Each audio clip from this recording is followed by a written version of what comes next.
This summer, the world's greatest athletes are competing on the global stage in front of an audience of billions.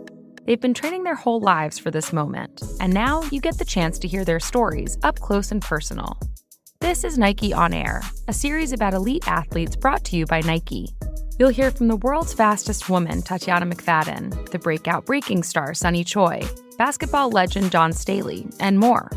Listen to Nike On Air starting July 7th, only on the Womanica podcast feed.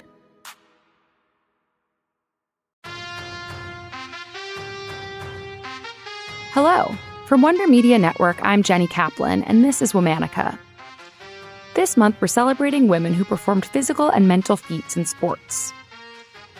They overcame societal barriers, personal struggles, and fierce competition to pursue dreams of glory. We're talking about athletes. Today, we're talking about a fiercely competitive chess champion. Meet Lisa Lane. Lisa Lane was born on April 25, 1933 in Philadelphia. Her early life was far from settled. She and her sister attended multiple schools and were left in the care of their grandparents or neighbors while their mother worked 2 jobs. The constant upheaval did not affect her schooling much. Lisa was bright. She just purposely put the wrong answers down on tests. Maybe if people thought she wasn't too smart, she'd become popular. Lisa eventually tired of that charade and dropped out of school entirely.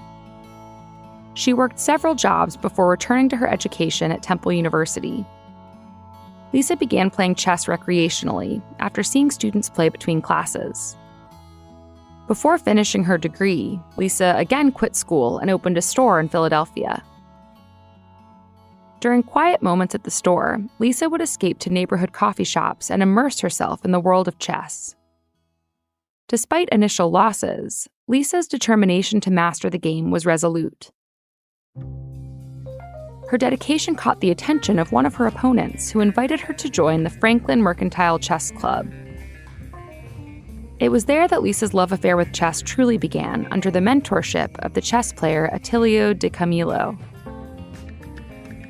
In her pursuit of perfection, Lisa would spend nearly 12 hours a day playing with anyone who would accept her challenge. Her competitive spirit allegedly came with a fiery temper. Once, she got into a fight that almost saw her suspended from the club. Though she didn't lose her membership, Lisa outgrew the majority male club. She was fluent in the language of chess and was ready for a new challenge. In 1957, Attilio was on his way to play in the U.S. Championship tournament in New York. He invited Lisa to join him. They watched 14-year-old prodigy Bobby Fischer win that day. Lisa was impressed by his win. Attilio told her that she had what it would take to be a champion too, if she worked hard. His declaration proved correct. In 1958, Lisa won the Women's Championship in Philadelphia. The following year, at the age of 26, she won the U.S. Women's Chess Championship, a mere 2 years after she first took up the game. Lisa catapulted into the limelight. She became the first chess player to grace the cover of Sports Illustrated. She also appeared on popular TV shows like What's My Line, where 4 panelists failed to guess she was a professional chess player because, according to one panelist, "You know, John, we were very snobbish. Because she's so pretty, we ruled out anything intellectual." Lisa's portrayal in the media was often marred by gender bias. Many articles chose to focus on her appearance and personal life rather than her prowess on the chessboard.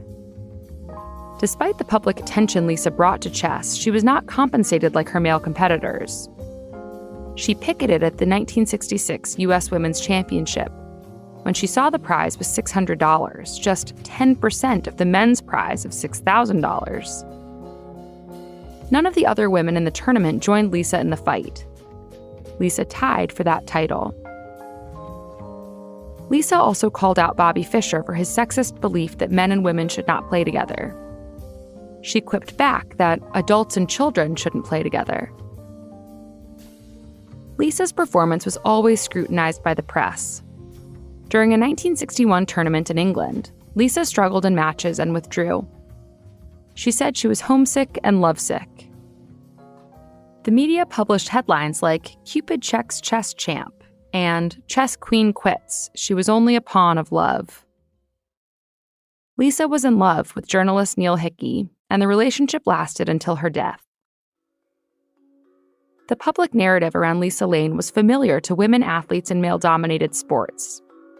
She faced sexist news coverage, had to defend all women during chess matches, and fought for equal pay. Lisa felt chess had fallen out of love with her, and at the age of 33, she retired from competition. She opened a chess parlor in Greenwich Village called the Queen's Pawn, where she and others could play on their own terms. In 2023, Lisa Lane was inducted into the U.S. Chess Hall of Fame. On February 28, 2024, Lisa died. She was 90 years old. All month, we're talking about athletes. For more information, find us on Facebook and Instagram at Womanica Podcast. Special thanks to Liz Kaplan, my favorite sister and co-creator. Talk to you tomorrow.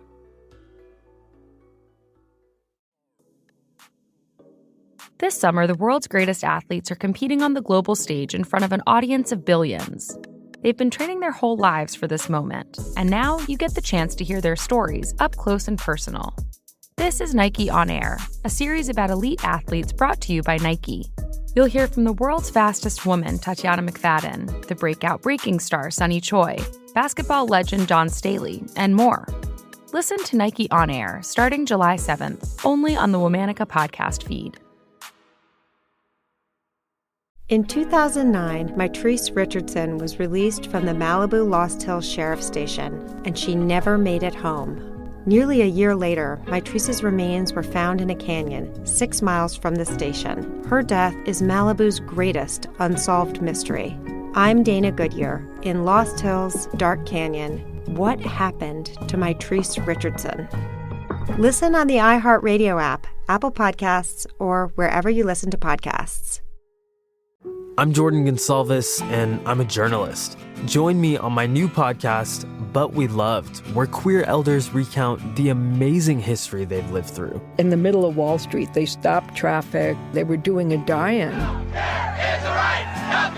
And in the process, share little gems of wisdom for the next generation. The key is to understanding yourself, learning to love and embrace yourself. You can listen to But We Loved on the iHeartRadio app, Apple Podcasts, or wherever you get your podcasts. I'm Andrea Gunning, host of the all-new podcast, There and Gone. It's a real-life story of two people who left a crowded Philadelphia bar, walked to their truck, and vanished. A truck and two people just don't disappear. The FBI called it murder for hire. But which victim was the intended target and why? Listen to There and Gone South Street on the iHeartRadio app, Apple Podcasts, or wherever you get your podcasts.